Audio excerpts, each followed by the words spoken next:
Boa noite, irmãos. Graça e a paz do Senhor Jesus. Como disse o irmão, senhor Lorivaldo, Laila Tov.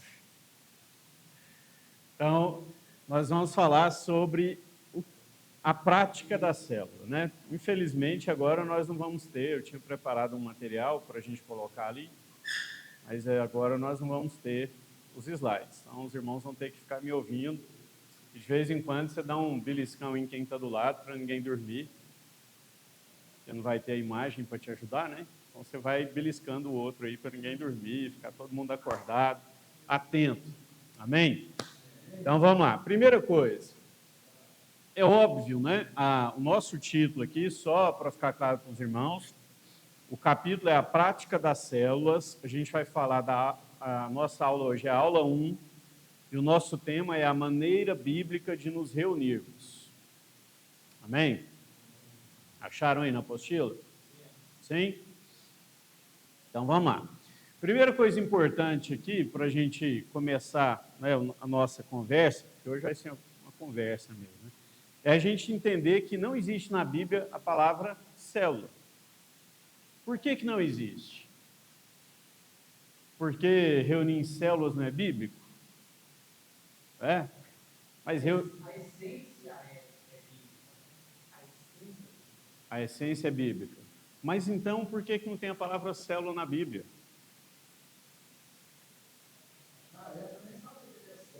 Muito bem, porque a palavra célula é nova, ela tem 200 anos. Então não dava para usar a palavra célula naquela época. A palavra célula só vai aparecer na biologia há pouco mais de 200 anos. Quando um sujeito lá estava estudando uma cortiça, e ele olhou para a cortiça e falou assim, isso aqui são células. Então, por isso, não tinha, naquela época, a palavra célula, não se usava a palavra célula, não se usou, perdão, a palavra célula na Bíblia. Então, o fato da gente olhar para a Bíblia, a gente não enxergar no texto original a palavra célula dessa forma, essa grafia, não quer dizer que células não sejam bíblicas. Porque o que nós entendemos por célula? Vamos pegar os dois conceitos. Vamos pegar o conceito biológico. Quando a gente olha para a biologia, vamos lá, o que é célula na biologia? É uma unidade. Muito pequena, não é? Mas, quando a gente olha para a teologia, quando a gente olha para a Bíblia, a célula, ela também representa isso. Uma unidade, algo que é pequeno. Do ponto de vista da eclesiologia, que é a parte da teologia que estuda a igreja, a gente pode falar que a célula é uma porção da igreja. Assim como célula na biologia não é um corpo humano, mas ela é uma parte dele, na teologia a gente pode falar que a célula é uma parte do corpo de Cristo. A célula, por si só, se eu tenho lá reunidos naquele lugar mais de 2 pessoas, a célula configura naquele lugar uma igreja. Porque o que é a igreja? O que Jesus diz para a gente? Onde 2 ou 3 estiverem reunidos, eu estarei ali, no meio deles. Não é isso? E como vocês viram, provavelmente o pastor Wilson falou isso, vocês viram, ninguém é igreja sozinho. Ninguém. Não tem jeito de você falar, eu sou igreja. Esse é o grande problema dos desigrejados, né? Do pessoal que quer ficar em casa e fala, não, eu sou crente, eu estou salvo, eu sou igreja. Sozinho, ele não é igreja. Por quê? Porque a igreja é um conjunto de pessoas alcançadas, transformadas pelo poder do Evangelho, que se complementam, andam em unidade e se edificam.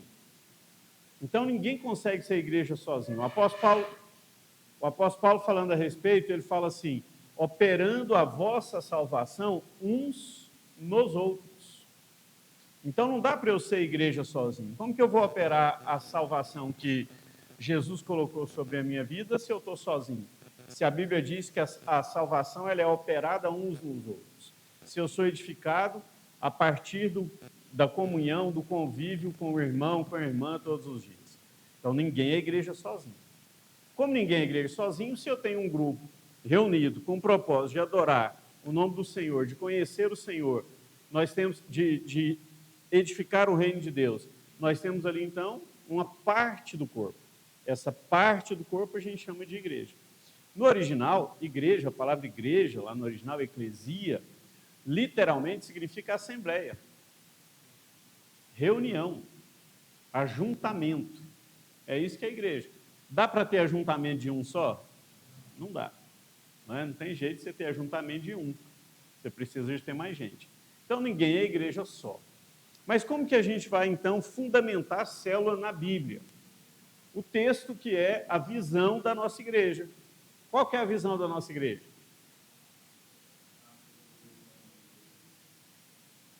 Atos, capítulo 2, versículo 42. O que diz lá? E perseveravam... Não, vamos de novo. E perseveravam unânimes na doutrina dos apóstolos, no partir do pão, né, de casa em casa. Então, perseveravam unânimes. Por que essa palavra é importante? Por que eu insisti nela? Porque nós precisamos ter uma única visão. É preciso que haja unidade. O pastor Wilson deve ter falado isso também para vocês semana passada. Nós estamos debaixo de uma única visão.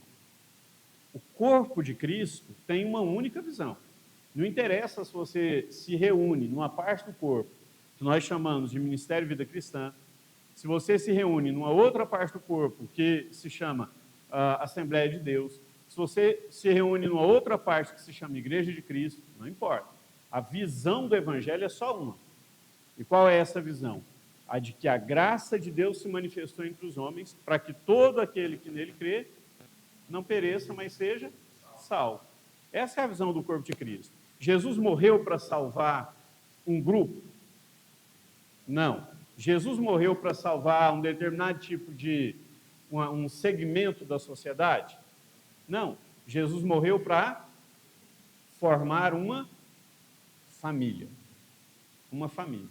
E uma família da qual ele é o cabeça. Amém? É isso que é a igreja, irmãos. É por isso que pensar que a célula é uma estratégia. A célula é um caminho para que você evangelize. A célula é um caminho para que a gente fale de Jesus num grupo menor do que numa igreja e para que você leve para esse grupo pessoas que talvez, ou que pelo menos dificilmente, iriam para uma igreja. Às vezes você vai ter muita dificuldade para levar uma pessoa, um parente seu, para uma igreja, para ele ouvir uma pregação. Mas de repente você faz lá na sua casa um jantarzinho, chama aquela pessoa e ela vai. E lá no meio daquele jantar você fala de Jesus. Leva lá um grupinho lá de 2, 3 irmãos, canta lá umas 2, 3 músicas, fala de Jesus e Deus toca no coração daquela pessoa. Então, a célula é uma estratégia para que a gente evangelize. Agora, como que isso vai acontecer na prática? Primeiro, irmãos, é importante a gente fazer aqui, eu vou rapidamente fazer um apanhado aqui para a gente entender. Embora as células tenham explodido, que explodido num bom sentido, nos anos 90, as células não começaram nos anos 90. John Wesley já fazia células. Quando John Wesley morreu, em 1791, salvo engano, John Wesley, para quem não sabe, foi o fundador da igreja metodista. Tá? Quando John Wesley, lá na Inglaterra, quando John Wesley morreu, em 1791, John Wesley deixou 10.000 células funcionando na igreja. Ele ordenava que os pastores, os cooperadores dele se reunissem com 10 pessoas. Então, todos aqueles que ele entendia que podiam ensinar, que podiam orar, que podiam evangelizar, ele mandava, reúna com 10.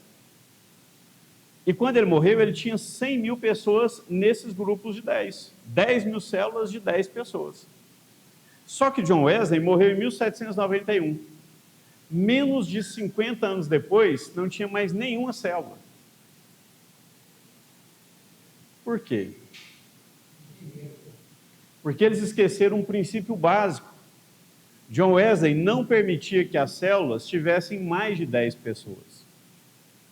O que começou a acontecer? As células começaram a crescer e não multiplicavam. E aí começaram a ter células muito grandes.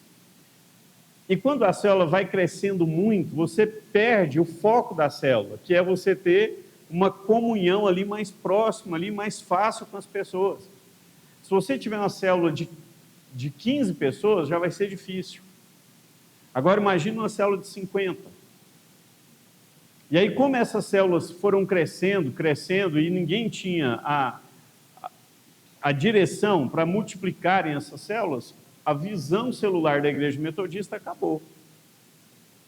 E a igreja passou a se reunir só nos templos, ou voltou a se reunir só nos templos. Então, uma coisa importante que a gente precisa entender: a célula tem como objetivo evangelizar. Essa é a função da célula. Mas a gente tem outros objetivos que são, digamos, subsidiários. Você evangelizou, você levou a pessoa para lá, a pessoa vai ouvir a palavra de Deus, a pessoa vai ser liberta, a pessoa vai ser discipulada, a pessoa vai batizar, a pessoa vai ser acompanhada por você, essa célula vai crescer. E quando essa célula crescer, você precisa ter preparado outra pessoa nesse tempo, para que essa célula que ficou grande se transforme em 2, em 3 células, para que outros sejam usados por Deus, para que essas outras células também cresçam, para que outras pessoas sejam evangelizadas.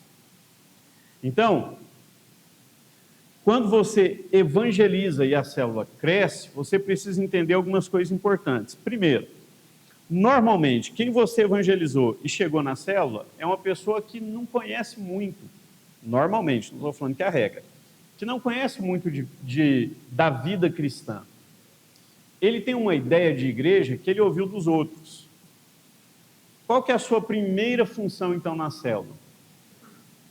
Fazer com que esse irmão seja edificado da maneira correta, com que esse irmão cresça no conhecimento da palavra de Deus, consequentemente, no conhecimento de Deus.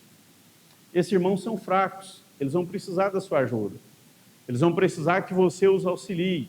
E fraco aqui, irmãos, não estou falando que é alguém que estudou pouco, ou que estudou muito, ou que é novo, ou que é velho. Estou falando fraco porque ele não consegue orar muito, ele não consegue gastar tempo ainda estudando a palavra de Deus sozinho. Às vezes ele vai ter dificuldade com algumas doutrinas básicas, como devolver o dízimo, vir para a igreja, testemunhar, ele vai ter dificuldade.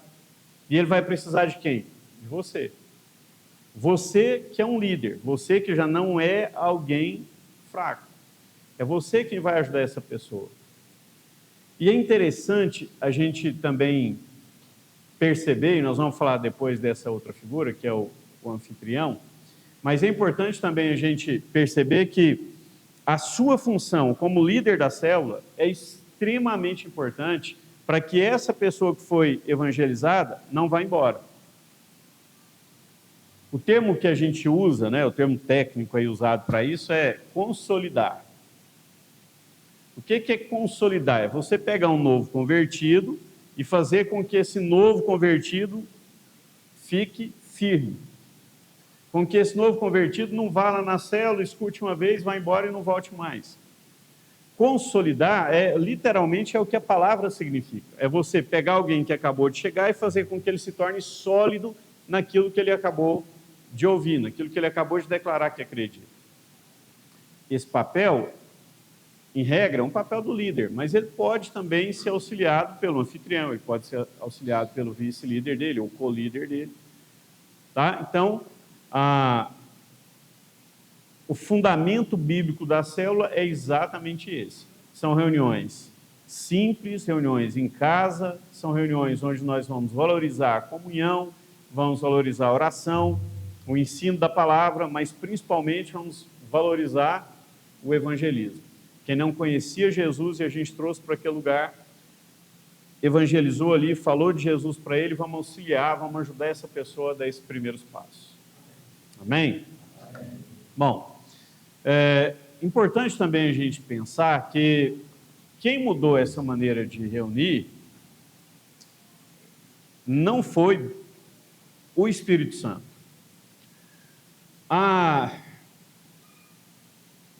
Essa ideia corporativista da igreja, ela é uma ideia humana. O Espírito Santo não trouxe nenhuma revelação lá no século IV, falando para as pessoas assim, separem reuniões e regiões e fundem paróquias nessas regiões. Você pode estudar a Bíblia, pode estudar a história da igreja, que você vai ver que não tem isso. Por que a igreja, então, se torna uma corporação? Basicamente, século IV, 313 em diante, até 384, porque era uma forma de você ter controle sobre as pessoas que estavam na igreja, sobre quem era do cristianismo. Eu não sei se vocês sabem, mas a igreja cristã, ela só se torna a igreja oficial do Império Romano em 312, um sujeito chamado Constantino. E Constantino, tomar cuidado com as palavras aqui, né, porque vai para a internet, mas Constantino, ele foi esperto. Porque Constantino estava em guerra o tempo todo. O Império Romano está expandindo. E se você pensa lá, século IV depois de Cristo, você precisa de expandir o império, precisa crescer. Por quê? Porque se você começa a crescer, você começa a ter muita despesa no império. Então você precisa de aumentar domínio para ter mais dinheiro. Sim ou não? Né? Se você começa a crescer e precisa aumentar domínio, você precisa de aumentar isso de que forma? Pela força. Como é que você aumenta pela força? Com um exército forte. Como é que você tem um exército forte? Primeiro, tendo muita gente, porque naquela época não tinha bomba, não tinha nada disso, então você precisava ter muita gente para morrer, muita gente para ir para a guerra. O que o Constantino percebe? Nós estamos perdendo muita gente, os exércitos estão ficando pequenos e a gente está expandindo, daqui a pouco a gente não tem exército mais. Como é que a gente traz mais gente para o exército? Constantino vai lá e pega a figura que ele conhece da história de Paulo. O que Paulo diz? Eu estava no caminho para Damasco, e lá no caminho para Damasco eu vi uma luz, essa luz muito forte, e quando eu percebi eu estava prostrado, né? Lembrando que Paulo não caiu do cavalo, o texto diz que ele foi para o chão, né? Ele está lá prostrado e ele escuta uma voz, eu sou Jesus a quem você persegue. Constantino fala, peraí, esse cara com essa visão fez essa religião crescer tanto? Tudo bem. Ele chega lá na região de Nicéia e fala assim, eu vi um sinal no céu. Eu tive uma visão. Qual visão? Eu vi uma cruz. Só lembrando, até aí o símbolo do cristianismo não era uma cruz, era um peixe. Eu vi uma cruz, e essa cruz disse assim, sob esse sinal vencerás. O que Constantino está falando? Quem está comigo? O sujeito da cruz. Jesus Cristo está comigo. E é debaixo de Jesus Cristo, o poder de Jesus Cristo, que eu vou vencer. O que ele faz então? Ele traz os cristãos para junto dele, coloca os cristãos no exército para irem fazer as guerras para ele. Tanto que muita gente fala assim, Constantino assumiu o cristianismo como religião oficial. Não foi. Isso só aconteceu 70 anos depois, com Heródoto. Constantino só queria aumentar o exército. Então, quando a igreja se torna uma corporação porque precisa de controle, precisa de você saber quantas pessoas que eu tenho, quantos que eu posso mandar para a guerra aqui nesse grupo, quantos soldados que eu tenho, quantas mulheres e crianças que eu tenho. É aí que a igreja se torna uma corporação. Mas essa foi uma direção dada pelo Espírito de Deus? Não, não foi. Em nenhum lugar o Espírito Santo, nenhum lugar na Bíblia, o Espírito Santo vai falar que nós devíamos nos reunir em templos com milhares de pessoas e a gente devia ter o controle de um por um. Não tem. Essa ideia de corporação, ela não está na Bíblia. Amém, irmãos? Não estou falando que é errado nós nos reunirmos no templo, estou falando que essa ideia não está na Bíblia. Então, em nenhum lugar você vai ver uma ordem de Deus dizendo para você não fazer célula, dizendo para você não reunir pequenos grupos, dizendo para você não fazer o culto lá na sua casa, um culto doméstico lá com a sua família.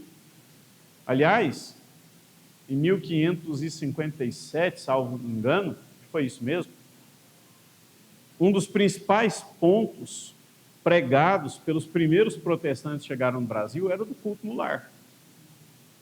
faça o culto em casa com a sua família, todos os dias. A primeira Santa Ceia celebrada no Brasil, lá na Baía de Guanabara, há quase 500 anos, até hoje tem lá uma estatuazinha falando disso, né? Tinha como principal tema, porque nós vamos ser um, e nós vamos ser um no partir do pão. E como é que você vai partir o pão? Quando você está reunido. Certo? Então, nós não temos uma direção para não nos reunirmos. Aliás, é exatamente o contrário. A apostila de vocês traz um exemplo aí do Zinzendorf. Eu só acho que tem um erro aí geográfico.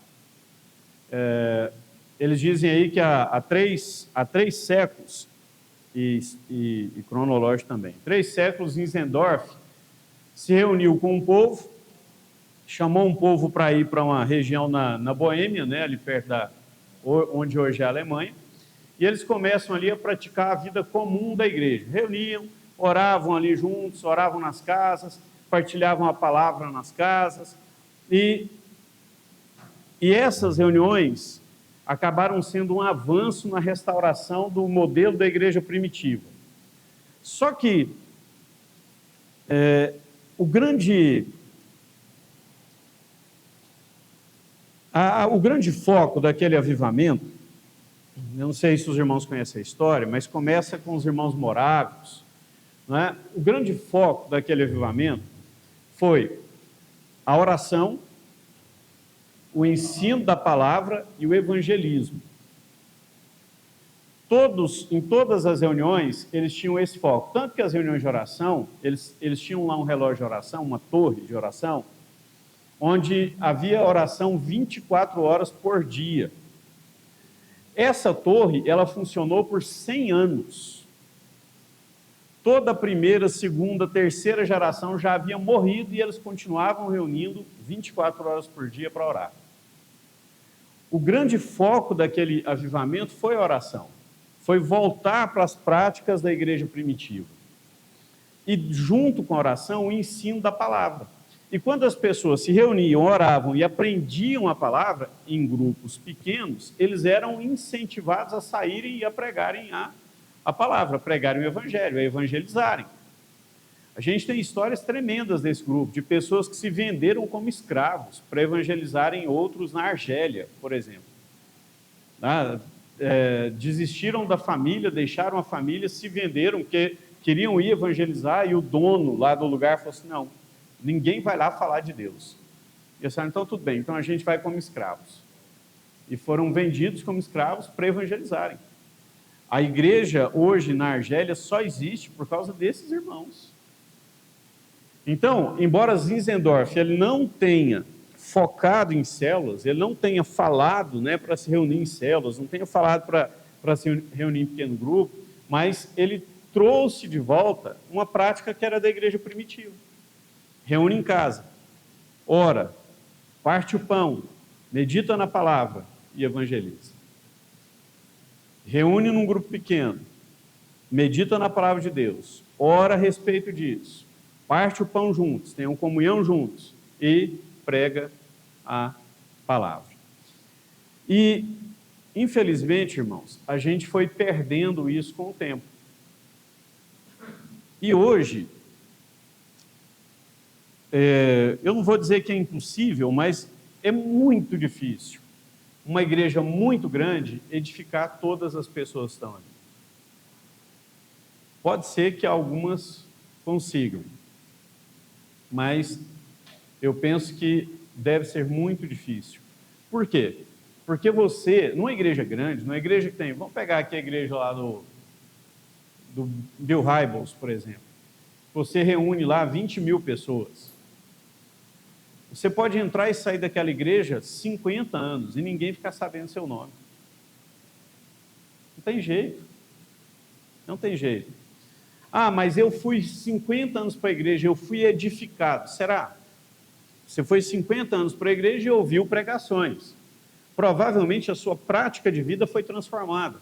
Mas edificação é a ação de um sobre o outro. É um irmão na vida do outro irmão. É uma pedra sobre a outra pedra. Não é uma pedra sozinha.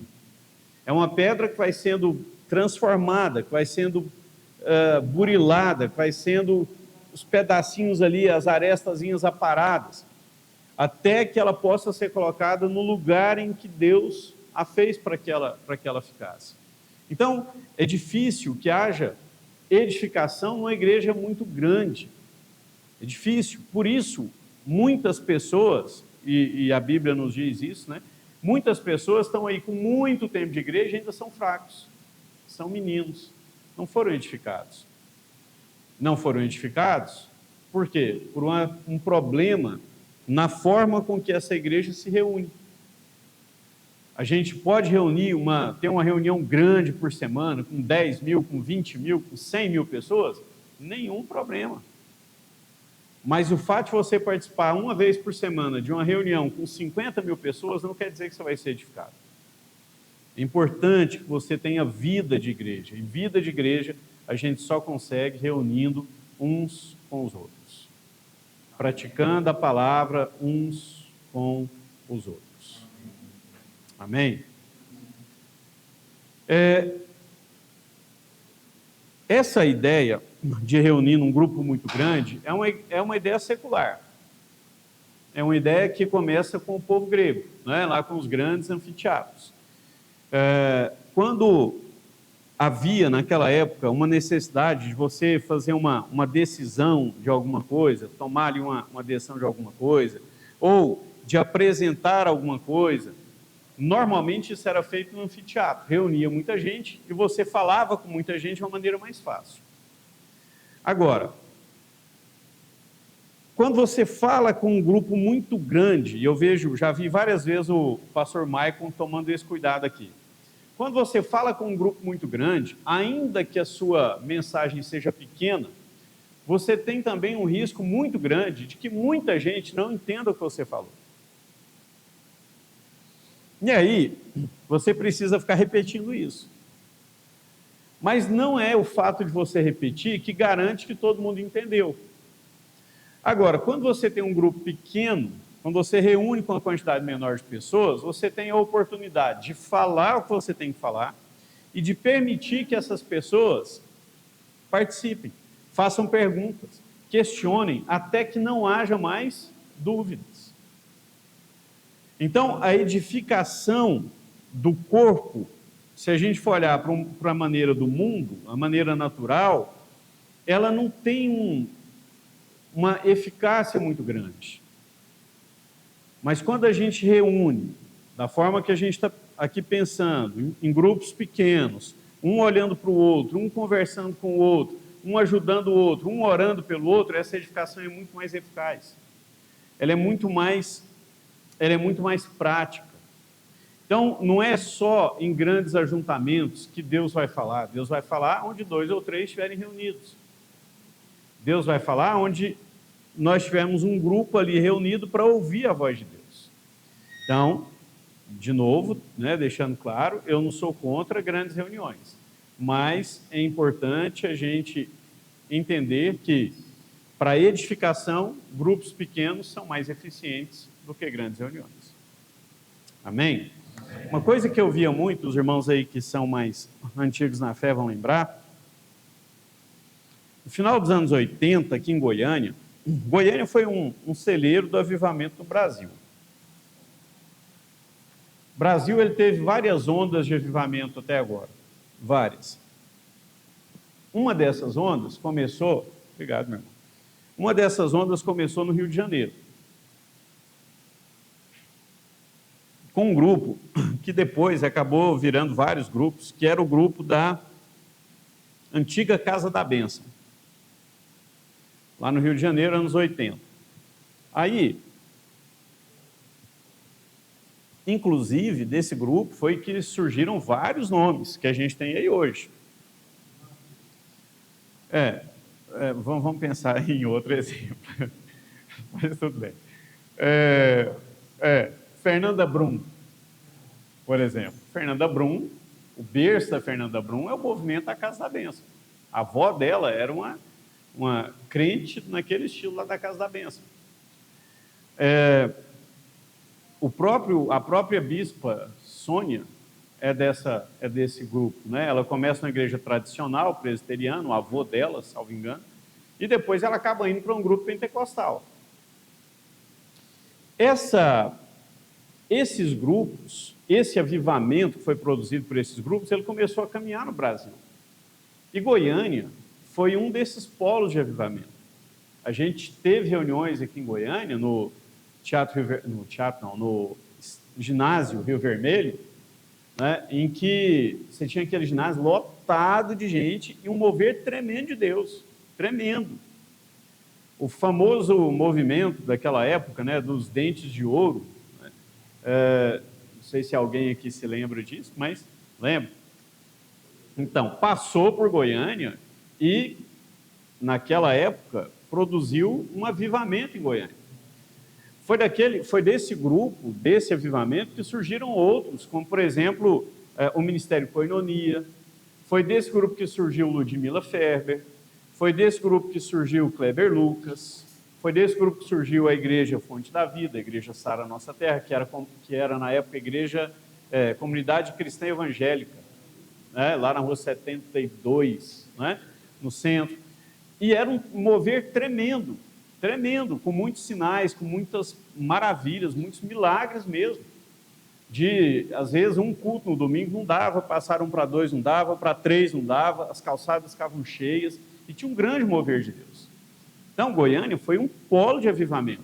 Depois de Goiânia, foi para Belo Horizonte, outro polo de avivamento, né? A gente vai ter lá, nos anos 90, o começo lá do grupo Diante do Trono, né? O próprio ministério do David Keelan, do Antônio Cirilo, outro polo de avivamento. Agora, a pergunta que a gente precisa fazer quando a gente olha para isso é: se nós tivemos tantos avivamentos, tantos moveres de Deus em diversas partes do país, e esses moveres, eles demoraram, eles não foram assim 2 dias, 3 dias, não, eles demoraram anos. Por que a gente não conseguiu solidificar isso, consolidar isso, e hoje a gente ter 80% do país não só convertido, mas cheio do Espírito Santo? A gente precisa fazer essa pergunta, não é? Por que tanta gente daquele movimento ficou no caminho? O que aconteceu? E o pastor Paulo Romeiro, ele tem um livro em que ele aborda esse tema, e ele traz lá várias explicações, e uma delas, que é o nosso tema aqui, é exatamente o fato de que esses avivamentos não produziram edificação nas pessoas que participaram. E por que não? Porque elas iam para lá para verem os sinais. Elas queriam estar lá para ver o que estava acontecendo, mas elas não eram edificadas, porque elas não participavam da vida comum da igreja. Fala, João. Vou lembrar, só um minutinho. Tem um que é o super crentes e tem um outro. Um eu lembrei agora, é o super crentes. Vou lembrar o outro também, vou te falar. Porque não participaram da vida comum. E não tem jeito de você ser edificado sozinho. Não adianta, você pode vir aqui para o culto de domingo e cair fogo ali, ó. Você vê paralítico levantando, cego voltando a enxergar. Se você só viu aquilo, mas não foi edificado, não participou dessa vida, não vai adiantar nada. Pouco tempo depois, você vai se tornar uma pessoa que vai ficar em busca de sinais. E sinal não é para crente, sinal é para incrédulo. E aí o que vai acontecer? Depois de um tempo, se você não estiver vendo sinais, você vai embora. Porque você só foi atrás de sinais. Agora, os que creem acompanham os sinais? Não. A Bíblia diz que os sinais acompanham os que creem. Quando você é edificado, quando você de verdade é edificado no corpo de Cristo, aí na sua vida começam a aparecer sinais. E eles começam a te acompanhar. E por que eles começam a te acompanhar? Porque você creu. Porque você foi edificado. Porque você faz parte da vida comum da igreja. Por isso você não deve ficar fora de um pequeno grupo. Eu sei que aqui todo mundo é líder, então todo mundo está no pequeno grupo, né? Mas você precisa incentivar as pessoas lá do seu pequeno grupo a entenderem isso. Eles não podem ficar sozinhos, porque sozinhos eles não vão ser edificados. Não tem jeito. E aí vão ser pessoas que vão atrás daquilo que só vai alcançar a carne deles. Mas, segundo, no Antigo Testamento, o texto de vocês fala isso aí também, no Antigo Testamento o povo ia para o tabernáculo para se encontrar com Deus, ou para ver a glória de Deus. O tabernáculo não era o lugar onde Deus morava, mas era o lugar onde Deus se manifestava, né? Então, se alguém quisesse buscar a Deus, o que ele tinha que fazer? Ir para o tabernáculo. Inclusive, você pode analisar o texto lá do segundo livro dos Reis, na inauguração do templo. O que está escrito lá? Capítulo 6, né? Não lembro agora o versículo, mas está escrito assim, acho que é não lembro o versículo, mas está escrito assim: os meus ouvidos vão estar atentos a toda oração que se fizer onde? Nesse lugar. Não, 7,14 é: se o meu povo que se chama pelo meu nome se humilhar e orar, se converter de seus maus caminhos, então ouvirei dos céus, perdoarei seus pecados, sararei a sua terra.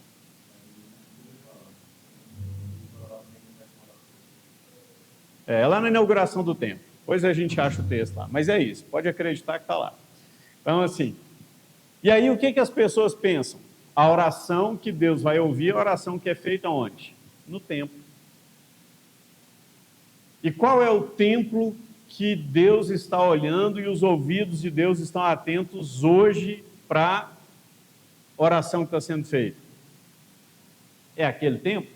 Será que eu tenho que ir lá para Israel? A gente está vendo um monte de gente indo lá para Israel, e chega lá em Israel, ainda faz uma oraçãozinha, enrola no papel e põe lá no muro. Mas é isso que Deus está falando para a gente? Não, irmãos. Aquela ideia de que a oração que se fizer nesse lugar aqui eu vou ouvir, Paulo, lá em 1 Coríntios 3, Paulo diz assim: vocês são o santuário de Deus. Vocês são o templo de Deus. O Espírito de Deus habita em vocês. Então, quando eu oro, eu estou orando no templo de Deus. É o templo de Deus que está fazendo a oração e Deus está ouvindo essa oração. Então, uma coisa que a gente precisa quebrar, nós somos um santuário do Espírito Santo. Por quê? Porque ele habita em nós, né? 1 Coríntios 6,19. Então, eu não preciso de estar no templo para que uma oração minha chegue até Deus, não é? A oração que eu faço lá na minha casa chega até Deus? Chega. A oração que eu faço aqui na igreja chega até Deus? Chega. A oração que eu faço lá na célula chega até Deus? Chega, porque não é o lugar. Não é o lugar geográfico. Não é? O templo somos nós e Deus vai ouvir as nossas orações. Então a gente precisa, o texto aí de vocês não coloca essa conclusão, mas a gente precisa entender que onde nós estamos reunidos como igreja, ali é templo. Ali tem templo e a gente pode orar ali e Deus vai ouvir a nossa oração. Amém?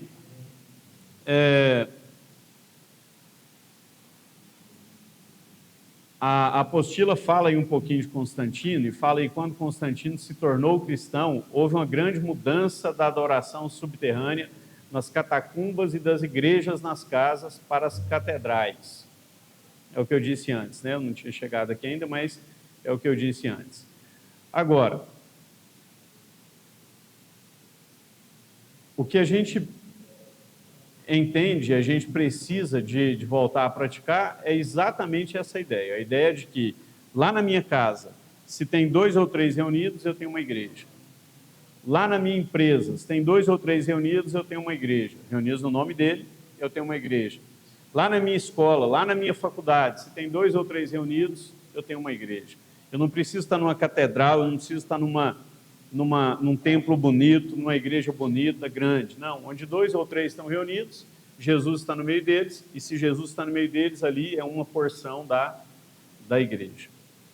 Então, aí o texto vai falar, cada casa uma extensão da igreja.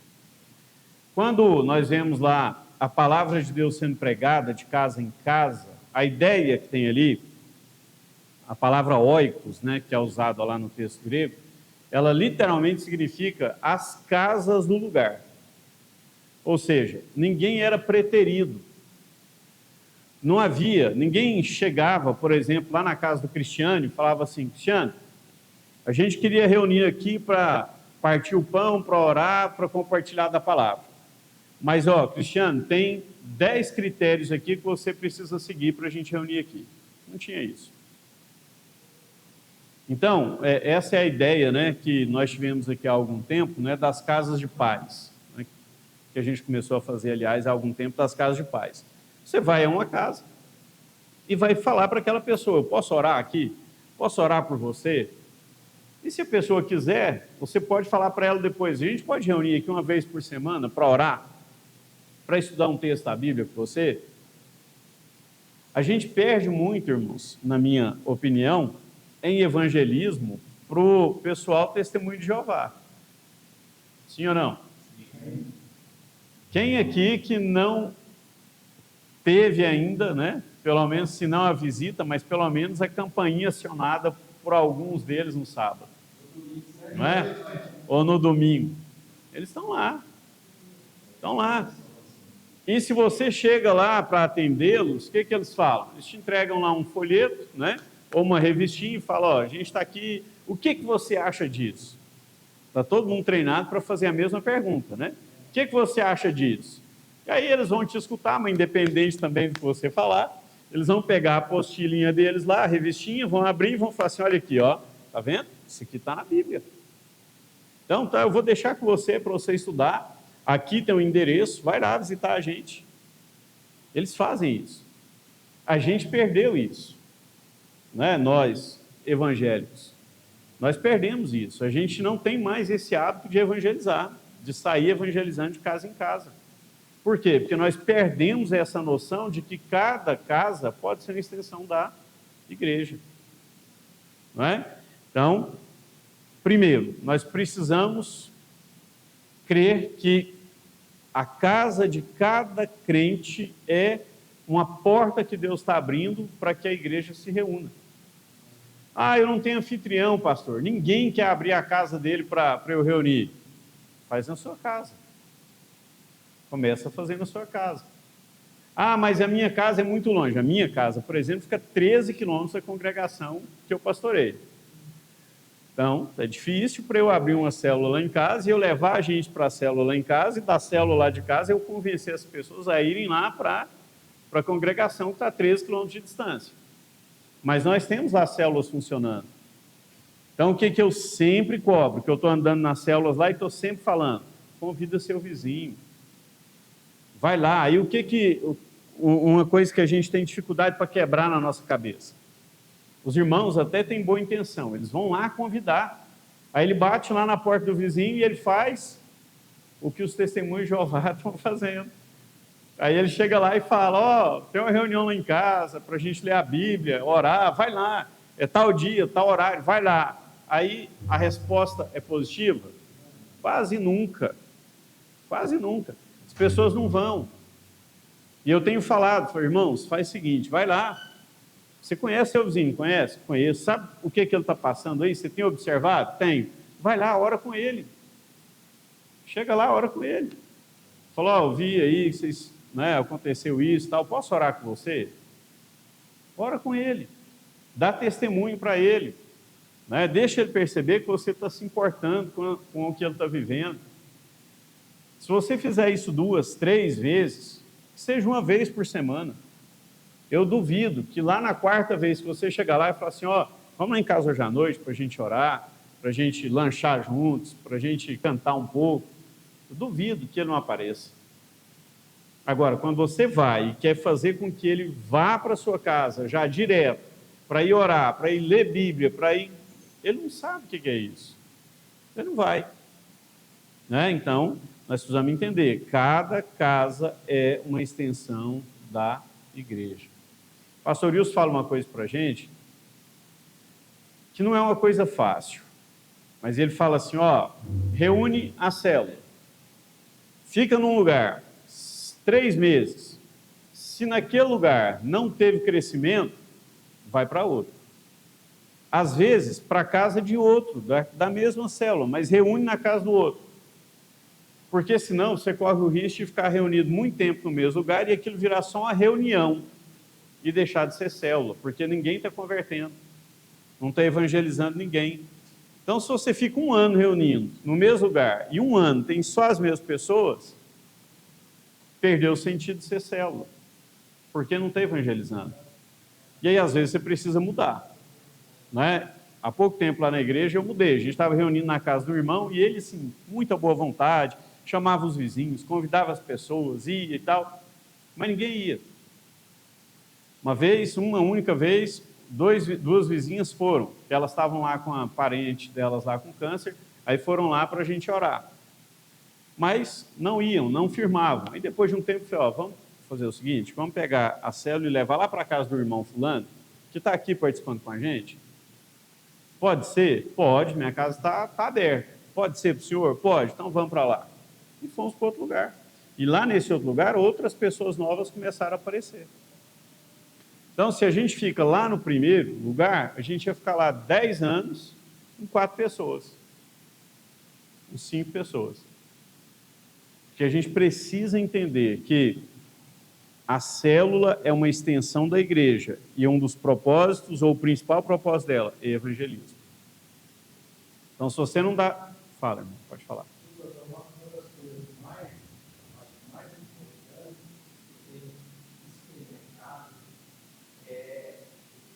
Preparação do ambiente.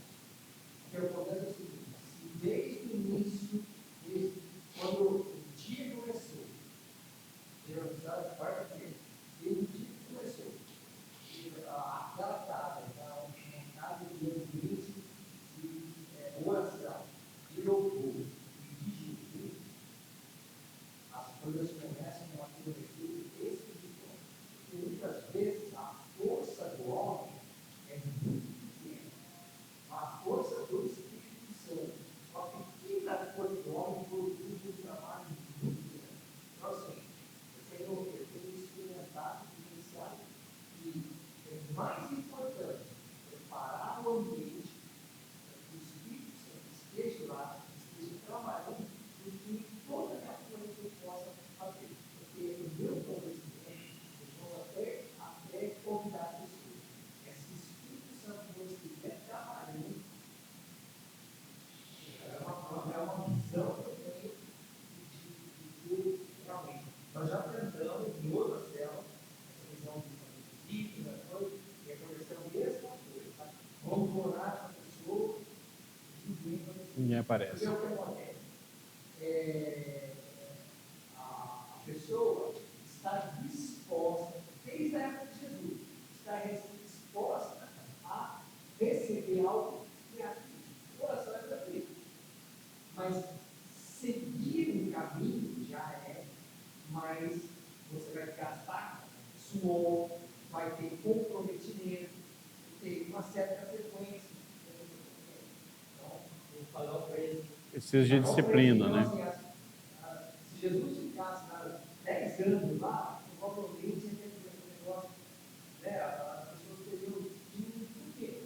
Porque, ou se Jesus está jogando o problema, eu já esperaram para isso, eu estou andando, bom, já resolveu o ponto que não ia dar, não ia seguir.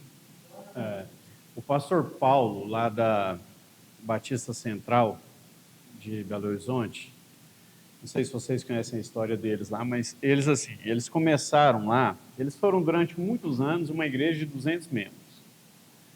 E faziam de tudo que eles podiam e eram uma igreja de 200 membros. E aí, de repente, o pastor Paulo resolveu mudar drasticamente a igreja, as reuniões, resolveu mudar tudo e resolveu investir nas células e investir de uma forma diferente. Hoje, pouco mais de 10 anos depois, eles são uma igreja de mais de 20 mil membros. E uma das coisas que ele fala, nós fizemos o curso dele lá, uma das coisas que ele fala lá que sempre chama a atenção e que ele coloca como critério não aceite uma reunião de célula que não tenha presença poderosa do Espírito Santo. Não aceite. Se você está reunindo num pequeno grupo e aquela reunião é uma reunião talvez até de muita comunhão, de muito conhecimento, né? Uma reunião, um lugar bom de você ficar, que você se sente bem, mas sem a presença sobrenatural ali de Deus, então isso não está cumprindo o propósito. Então a primeira coisa que você precisa se preocupar, precisa ter unção. Tem que ter unção. No seminário, eu tive uma professora que ela falava assim: irmãos, você precisa ter conhecimento e unção. Você precisa estudar muito a Bíblia para você pregar. Você precisa estudar muito para você pregar. Mas, se você estudar muito para pregar e você não tiver unção, não adiantou nada. Então, se você precisar escolher, escolha unção. Não escolha o conhecimento, escolha a unção. Porque Deus pode pegar alguém que tem muita unção e trazer para ele uma grande mensagem na hora para que ele entregue, e aquilo ser de verdade um ponto assim de mudança na vida de muitas pessoas, e transformar lugares a partir daquela palavra, e fazer o que outros, com muito conhecimento, com muita técnica, durante muito tempo, não conseguiram fazer. Então, eu entendo que o primeiro critério é esse. Precisa ter presença de Deus. E sabe por que é bom você entender isso? Porque, primeira coisa, você vai santificar o lugar. Primeira coisa. Se você tem uma reunião de célula na sua casa, você teve o entendimento, a revelação, né, como alguns gostam de falar, a revelação de que você precisa ter ali a presença manifesta de Deus, primeira coisa que você faz, você santifica o lugar. Você vai tomar mais cuidado. Se você pecou, você vai logo lá arrumar um jeito de ajoelhar, confessar o pecado, conversar com Deus. Você vai orar. A sua casa vai ser um ambiente de oração. Na sua casa vai ter jejum. Na sua casa vai ter conversas espirituais a respeito da Bíblia. Irmãos, o encontro, ele não é uma coisa de outro mundo. Qual que é o grande detalhe do encontro? É que você tem um grupo de pessoas reunidos 3 dias num ambiente espiritual.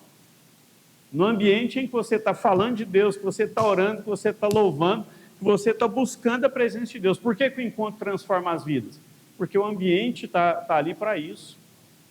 Se você que é líder de célula, que é anfitrião, faz da sua casa esse ambiente, você pode ter certeza. Quem entrar ali no dia da reunião, ele vai perceber isso. E como ele vai perceber e vai ser transformado, ele vai chamar outro, aquele outro vai ser transformado, vai chamar outro, e isso vai crescer. Não tem jeito. Eu não me lembro se lá na minha primeira aula eu comentei isso, mas eu tinha uma célula lá no Goiânia Viva, que reunia na segunda-feira, 5h30 da manhã. 5h30 da manhã, gente. Eu moro na Vila Brasília. Da minha casa lá, deve dar uns 22 quilômetros. E eu saía de casa às 5 da manhã e ia para lá fazer a célula. Chegava lá, começava a célula às 5h30. Fazia ali 45 minutos da célula, porque eu entrava às 7 horas do serviço, tinha que sair de lá e ir para o serviço. E aí pegava o trânsito da volta, longe, né? Então, tinha que ser rápido. Mas olha, segunda semana nossa de célula, a gente começou a célula, nós começamos a orar, já caiu um endemoniado. Ele foi lá, orou, expulsou, aquele demônio estava lá, continuamos a célula. Terceira semana, aparece mais gente, 5h30 da manhã. Vai explicar. Como é que você vai lá na casa de alguém e fala assim, vamos lá reunir lá em tal lugar assim, 5h30 da manhã, para a gente orar e ouvir uma pregação? E as pessoas irem? Por quê? Porque tinha presença de Deus. Porque a vida daquela pessoa lá, que aquele dia caiu e foi liberta, né, para a glória de Deus, foi transformada. Então, se você não tomar esse cuidado, se você não entender, irmão, se a gente der conta de fazer, eu oro, todos os dias eu falo isso para Deus, falo, Deus, não me deixa aprender a fazer igreja. Porque eu não tenho dúvidas, no dia que eu aprender, eu dispenso o Espírito Santo, irmãos. Não sou só eu, não. O dia que você conseguir fazer qualquer coisa que seja espiritual, que seja da Bíblia, você achar que você consegue fazer sozinho, você dispensa o Espírito Santo. Então, essa dependência nossa, ela tem que ser constante. E aí isso muda o ambiente, aí muda a sua casa. Aí sabe o que vai acontecer? As pessoas vão começar a olhar, vão falar assim, rapaz, mas a casa do fulano lá está diferente depois que ele está fazendo aquela selva. E aí quem que não quer que a vida melhore? Quem que não quer uma transformação de vida, uma família melhor? Agora, estou fazendo a célula. Aí todo dia, chega na hora da célula, está lá, televisão ligada lá na novela. Está lá uma música que não edifica, passando. Está lá um outro ambiente, um linguajar diferente. Se de verdade chega alguém ali que pagou um preço, que orou, que buscou, que creu, cheio ali da presença de Deus, aquele ambiente vai manifestar algo que aquelas pessoas não estão querendo ver. Não é? Então, não se contentem com reuniões onde o Espírito Santo não está. Porque isso não é reunião da igreja.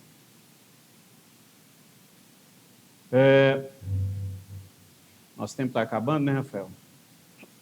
Deixa eu só encerrar esse ponto aqui. Quando a gente entende que essa presença, ela não é só importante, ela é primordial, ela é necessária, a gente começa a perceber que a presença de Deus acompanha a gente para o lugar que a gente está indo, para onde a gente está indo.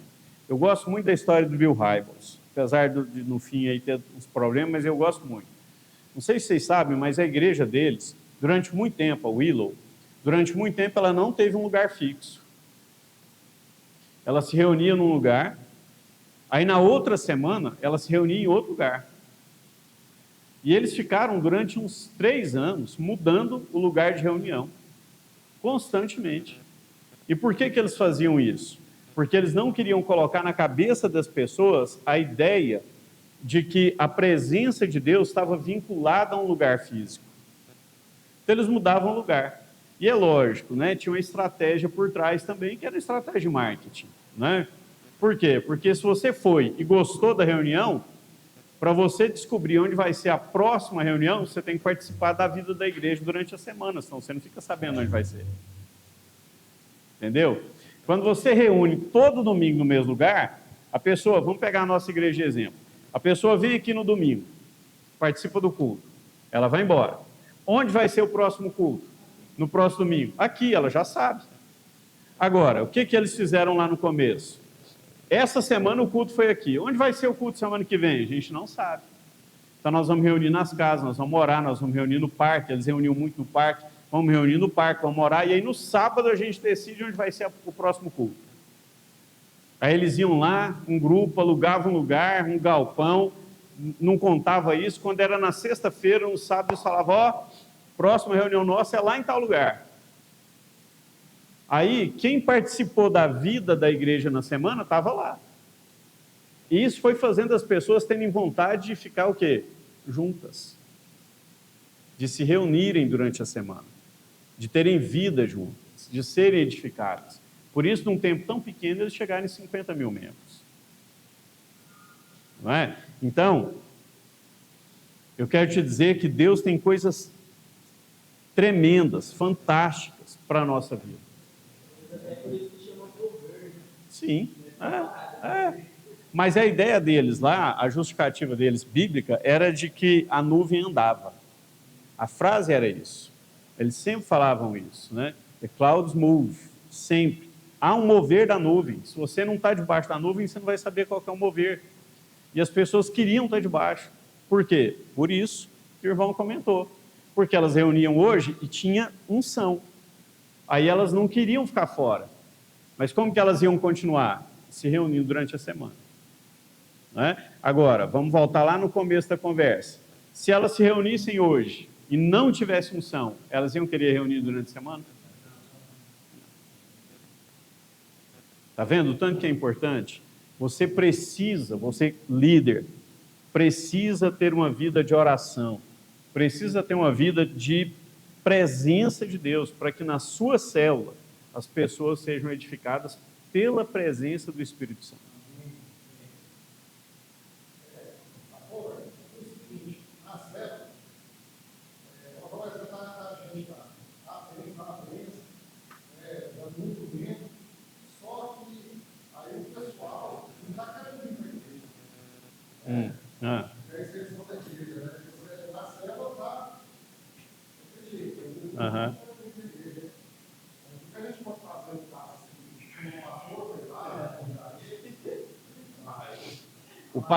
o pastor deles é você, né? Tá lá.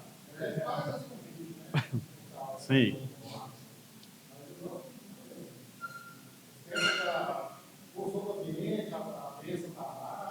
Uhum. Vou ver se em 3 minutos eu consigo te falar. Primeiro, antes de te dar a resposta, eu quero te falar algo que eu considero muito importante.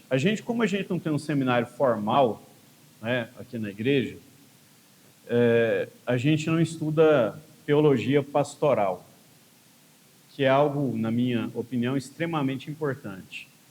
Porque em teologia pastoral você vai aprender muita coisa. E uma delas, que eu julgo muito importante, é ética pastoral. Então, uma coisa que a gente precisa tomar muito cuidado é para a gente não ficar buscando pessoas que já estão sendo edificadas em outra igreja para a célula, para a gente ter número. Porque você vai ter um grupo grande junto com você, mas que não tem aliança com você, porque ele já reconhece que ele tem um pastor. Mas ele gosta de ir lá na sua célula, porque é um ambiente legal, ele gosta de estar lá, ele gosta das pessoas que estão lá. Então, ele nunca vai vir. Percebe? Não adianta, porque você não está chamando essa pessoa para vir para o culto da igreja. Você está chamando essa pessoa para sair da igreja dela. Ele entende isso, mesmo que você não diga com essas palavras. Ele não vem. É o grande problema de você não tomar o cuidado, quando está começando uma célula, de levar de verdade pessoas para serem evangelizadas. Mas você começar a célula com gente que já é crente. E com gente que é crente e que tem comunhão e que está na igreja. Porque, às vezes, você pode até começar uma célula com gente que já foi crente, mas que está desviado. Não é? Então, esse é um aspecto. O segundo aspecto é que você precisa gerar nessa pessoa a expectativa da vida do corpo, dele estar no corpo. De que ele entenda que ele precisa fazer parte do corpo. Que, embora seja muito bom ele estar lá na célula, ele reunir lá com você uma vez por semana, mas ele precisa conhecer o corpo que ele faz parte, que ele tem que estar junto. E você, aí, eu penso que isso vai mudar muito de uma célula para outra, porque uma célula no Bueno você vai ter um jeito de falar, uma célula lá no fim social você vai ter outro jeito, né? A estratégia vai ser outra, a maneira de falar vai ser outra. Mas você precisa arrumar uma maneira de despertar essa pessoa para estar no culto. E como que você pode fazer isso? Primeiro, aí você vai ter vários caminhos, até um pouco a gente vai falar na semana que vem, mas você pode pensar assim: se eu estou lá na célula, e eu estou pregando lá na célula, a palavra que foi a palavra ministrada no culto de domingo, e eu tomo cuidado de falar na minha célula, olha, domingo essa palavra foi pregada lá na igreja, e ó, foi tremendo, aconteceu isso, e a gente teve lá um mover de Deus nesse sentido, uma direção de Deus nesse sentido, e você que estava lá domingo, você percebeu isso. Mesmo que você não fale diretamente, há uma linguagem aí que é indireta, que vai gerar nas pessoas da célula a vontade de participar. Entendeu? E é claro, né, como eu falei, você vai ter que identificar na sua célula como é que você vai trabalhar isso. Mas é importante você fazer isso. E eu te digo assim, com experiência, com uma boa experiência a respeito. Eu já tive células em que nós nos reuníamos no total mais de 80 pessoas por semana. E eu não tinha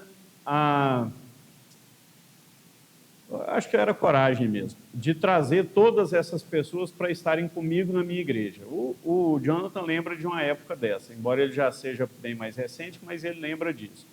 Eu tive células em escola que a gente reunia na sala de vídeo da escola, que era grande porque não cabia em outro lugar e porque ia atrapalhar. Eu já tive célula em escola que eu reunia no ginásio.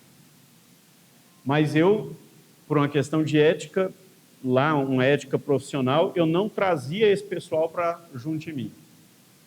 E hoje, olhando para isso, olhando para muitos daqueles meninos que até hoje eu tenho contato, eu vejo que foi um erro. Eu devia ter insistido com eles. Então, assim, você vai ter que ter uma estratégia. Né? E aí, ora, fala com Deus e fala, e seja específico, fala, Senhor, eu preciso de uma direção.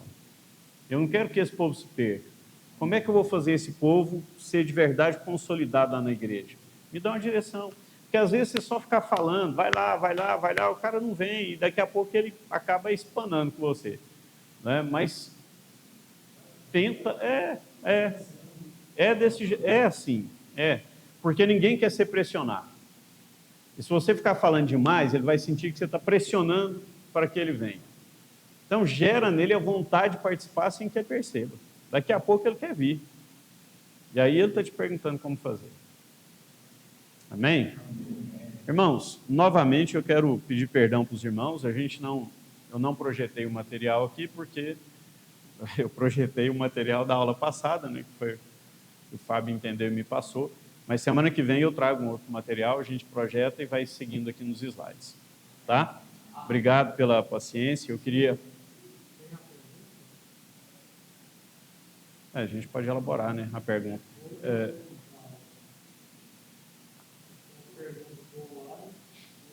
Tá, vamos fazer vamos pensar numa pergunta aqui. Porque aí tem que ser uma para identificar quem estava, né? Foi isso que o Fábio falou. Tá bom.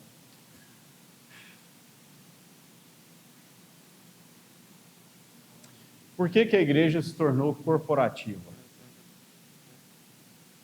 Você ouviu a aula, né? E a resposta foi dada na aula, então, por que a igreja se tornou uma corporação? É isso. Então vamos lá, vamos fazer uma oração?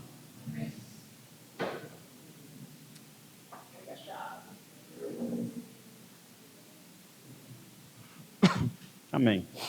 Senhor Deus, nós queremos te louvar e te agradecer por esse tempo, Pai. Te dizer, Senhor, que como nós falamos aqui, Pai, nós queremos e nós precisamos que o Senhor nos dê a direção, que o Senhor derrame graça sobre nós a cada dia, que a gente não faça nada, Senhor, na nossa sabedoria, na nossa força, mas que nós sejamos o tempo todo, não só direcionados, mas conduzidos pelo Senhor, Pai. Ó Deus, que em cada casa, onde uma célula se reunir, onde um pequeno grupo se reunir, que a presença do Senhor esteja ali, Deus. Que vidas sejam transformadas, que vidas sejam impactadas e que o nome do Senhor seja glorificado. Usa, Senhor, a nossa vida, Pai. Usa a nossa vida até o nosso último sopro, Pai, para que o reino do Senhor seja conhecido e a sua palavra seja pregada, Pai. Em nome de Jesus Cristo. Em nome de Jesus. Amém? Pode ser do lado da guerra. Não posso falar, não, mas